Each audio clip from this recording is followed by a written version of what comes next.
안녕하세요. 리노티비 유튜버 리치노마드입니다. 오늘은 이 채널에 사실 그 맥쿼리 인프라 때문에 들어오신 분들이 꽤 많다고 제가 말씀드렸었는데요. 맥쿼리 인프라 얘기 오랜만에 한번 잠깐 해볼까 합니다. 맥쿼리 인프라의 주가가 계속 지지부진하다가 요즘 며칠 새 지금 조금씩 올라오고 있는데요. 그걸 보면서 여러분들한테 사실은 좀 미리 한번 말씀을 드릴까 말까 하다가 너무 제가 주제 넘은 영역까지 들어가는 것 같아서 일단 자제를 했는데, 그래도 한 번쯤은 뭔가 오래 투자한 제가 저만의 팁을 살짝 한번 전달해 드려 보면 어떨까 해서 이렇게 또 카메라를 켰습니다.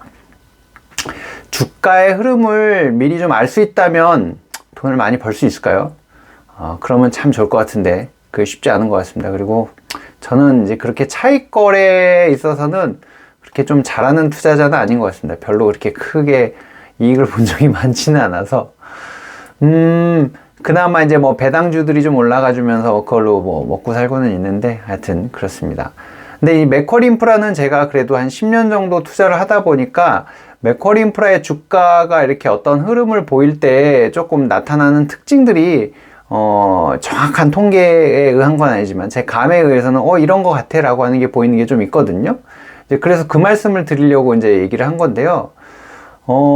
일단은 뭐 사실 작년 말부터 이제 주가가 엄청나게, 그러니까 주가 지수를 포함한 이제 전체 주가가 쭉 떨어질 때 맥쿼리가 잘 방어를 했잖아요. 사실은 잘 안 떨어지고, 뭐 누군가는 바코드 주식이다, 뭐 이제 바코드처럼 주가가 거의 움직임이 없고 막 이렇다 보니까 바코드 주식이다 뭐 이런 별명도 있긴 한데, 물론 떨어졌을 때 많이 안 떨어졌기 때문에 굉장히 고마운 부분도 있죠. 근데 또 한편으로는 그 와중에도 가끔씩 올라가는 것들이 있잖아요. 근데 그런 거 보면서 왜 내 건 안 올라가지? 이러면서 좀 답답해하고 재미없어 하시는 분들도 있을 수 있습니다. 하지만 작년에 맥쿼리는 상당히 많이 올랐거든요. 그래서 올해 좀 기나긴 이런 횡보가 저는 사실 건강한 조정을 받고 있는 거다, 그리고 하락장에 잘 버티고 있는 거다 라고 생각해서 그렇게 뭐 별로 흔들리지 않았거든요. 그리고 맥쿼리 같은 경우는 배당 때문에 갖고 있는 거라서 뭔가 변동성에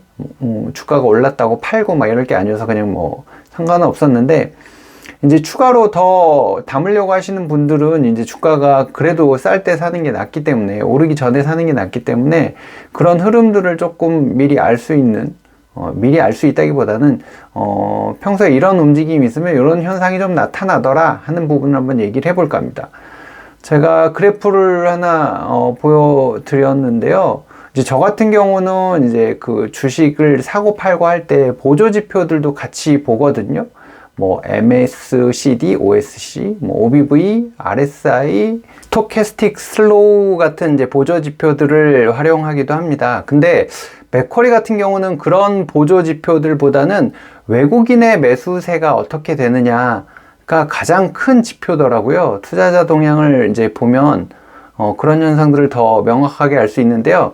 이제 그 외국인 매수세를 같이 이제 그래프에 표현한 이제 걸 볼 수 있거든요. 어플에서 세팅을 하면 그렇게 보이는데, 요 아래쪽에 제가 붉은색으로 동그라미 쳐놓은 부분들이 외국인 매수세가 그래도 조금 이제 집중됐던 이제 그런 시기들인데, 항상 그 시기에 보면 주가가 약간씩 올라가는 그런 상황들을 보여주고 있어서, 요때 되면 주가가 좀 이제 올라가겠구나, 요런 신호들이 보이기 시작하면 올라가겠구나 하는 것들을 저는 이제 제 나름대로의 어떤 판단 기준으로 삼거든요. 정확하지 않을 수도 있지만 말이죠.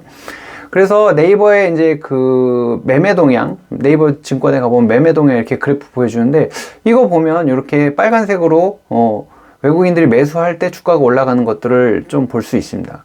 일자별로 쭉 이제 되어 있는 데이터들을 보면 아무래도 이 외국인들의 매수, 빨간색이 많이 보이는 곳이 주가에, 왼쪽 편의 주가에도 빨간색이 좀 자주 보이는 것을 여러분도 보실 수 있을 겁니다. 이거 아마 뭐 상관관계 분석 이런 거 해보면 더 정확하게 이게 상관관계가 있다, 없다 뭐 이렇게 나올 텐데, 제가 뭐 그 정도까지 실력은 안 돼서 대략적으로는 이런 느낌인 것 같다라고 생각이 돼서 말씀드린 거고요.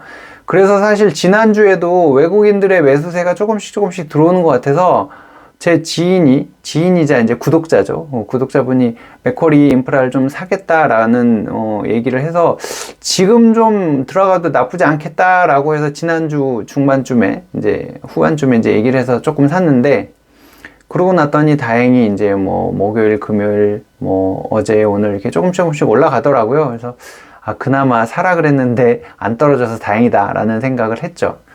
하여튼 그런 패턴이 뭐 여태까지는 좀 많이 보였던 것 같기는 한데요. 사실 뭐 이것도 그때그때 달라요거든요.